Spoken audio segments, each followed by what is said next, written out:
À l'approche des fêtes, vous êtes nombreux à vous demander si vous avez l'autorisation de ne pas vous rendre au travail et surtout, les étudiants se demandent s'ils ne seront pas pénalisés en cas d'absence si les fêtes tombent un jour d'examen. On en profite donc pour faire le point sur ce que prévoit la loi et le Code du travail en la matière.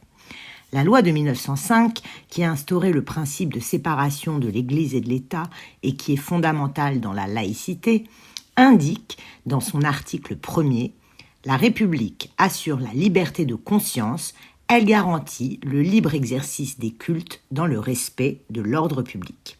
Elle reconnaît ainsi la liberté religieuse. » Cette loi prolonge l'article 10 de la Déclaration des droits de l'homme et du citoyen de 1789 qui consacre la liberté d'opinion, même religieuse. La Convention européenne des droits de l'homme prévoit également, elle aussi, cette liberté de culte dans son article 9. Sont ainsi garanties la liberté de conscience et la liberté de manifester son appartenance religieuse. La liberté religieuse suppose la liberté pour chacun d'exprimer sa religion, celle de la pratiquer et celle de l'abandonner dans le respect de l'ordre public. Pour l'État et les services publics, ceci implique la neutralité face à toutes les religions et à toutes les croyances. L'État se doit de rendre possible l'exercice et la pratique de tous les cultes. Mais les différentes fêtes et jours chômés peuvent poser des problèmes de conciliation entre pratiques religieuses et vie professionnelle.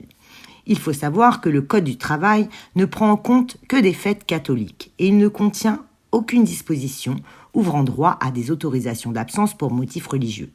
Néanmoins, un accord collectif d'entreprise ou une convention peut prévoir des autorisations exceptionnelles d'absence pour participer à certaines fêtes ou cérémonies. Dans le domaine public, c'est une circulaire du ministère de la fonction publique datant de 2012 qui liste, à titre d'information, les principales fêtes religieuses des cultes orthodoxes, musulmans, israélites, etc. Pour les élèves de l'enseignement scolaire public, des autorisations d'absence peuvent également être accordées pour les grandes fêtes religieuses qui ne coïncident pas avec un jour de congé et dont les dates sont rappelées chaque année par une instruction. Là, c'est une circulaire du ministère de l'Éducation nationale qui date de mai 2004 qui le précise. En revanche, les demandes d'absence systématiques ou prolongées sont refusées dès lors qu'elles sont incompatibles avec l'organisation de la scolarité, comme par exemple une absence systématique le samedi, jour du Shabbat, n'est pas autorisée.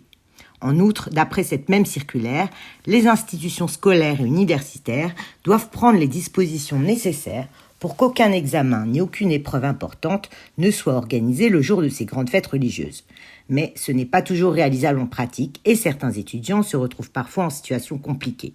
Ils doivent alors se rapprocher du chef d'établissement pour essayer de faire changer une date d'examen, mais ces demandes ne sont pas forcément acceptées.